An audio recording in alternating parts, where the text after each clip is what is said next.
Praise the Lord. கர்த்தருக்கு ஸ்தோத்திரம். கர்த்தர் நல்லவர், அவர் கிருபை என்றும் உள்ளது. இந்த நாளுக்காக எடுத்துக்கொள்ளப்பட்ட வேத வசனம் ஏசாயா 9வது அதிகாரம் 6வது வசனம்.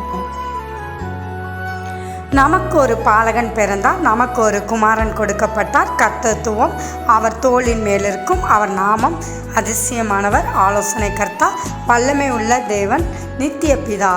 நம்ம அதிசயமானவரும் ஆலோசனை கர்த்தாவும் வல்லமை உள்ள தேவன் அவருடைய நாமத்தை பற்றி நாம் தியானித்து விட்டோம்.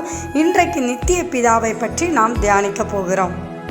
நித்திய என்பதற்கு அர்த்தம் நிரந்தரமானது. இயேசு கிறிஸ்து இந்த பூமிக்கு வந்து நமக்காக சிலுவையில் மரித்து மறுபடியும் அவர் உயிர்த்தெழுந்தார். இன்றைக்கு அவர் ஜீவனுள்ள தேவனாய் இருக்கிறார்.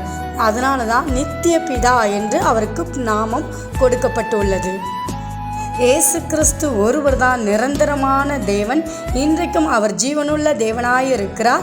வேறு எந்த தேவனும் அப்படி அல்ல. இயேசு கிறிஸ்து ஒருவர் தான் மெய்யான தேவன்.